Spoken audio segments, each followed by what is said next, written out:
Let's check in right now with Storm Tracker meteorologist Carson Meredith. This is how we're going to feel when we get all this rain. Eventually, we'll get the sunshine. That's what I'm going to say to myself. Yeah, good thinking, Megan. Got to think positively Yeah. with all of that rain that is on the way. Now, I do want to say it's not going to be a washout over the next 7 days, but it'll be very summer-like, where we have those chances for those random pop-up storms every single day, especially each afternoon. Let's take you outside to Albertville at the Sand Mountain Park and Amphitheater. Tell you what, it's a great day for a baseball game, isn't it?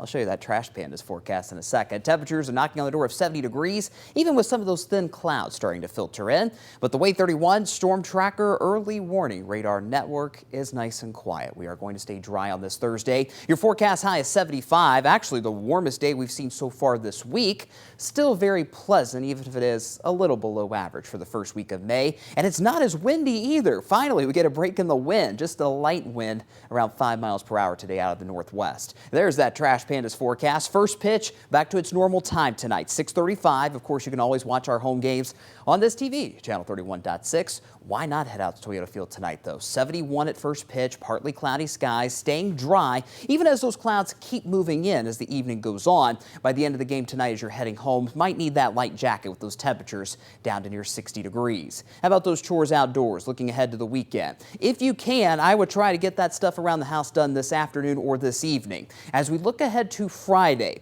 not necessarily that warm and humid weather pattern yet. However, we will have off and on showers in the forecast pretty much all day tomorrow. Looking ahead to Saturday and Sunday, that's when that summer-like feel starts to move back in. We've got highs in the 80s this weekend, and that humidity starts to build in too. That again this weekend. Let's talk about the next 2 days on future radar. This afternoon is just fine. Clouds continue to thicken up, but we stay dry for any evening plans you might have.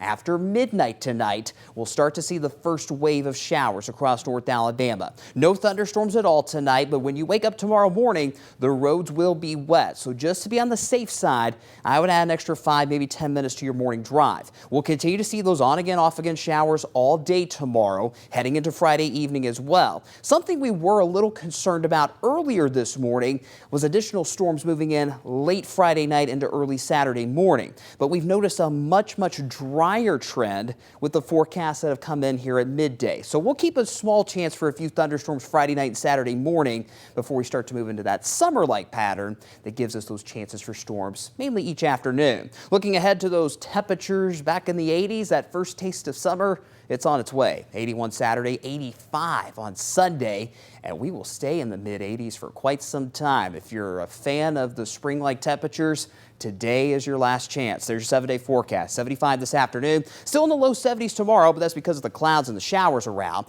Then we surge into the mid-80s all of next week with overnight lows a little muggy in the 60s. Carson.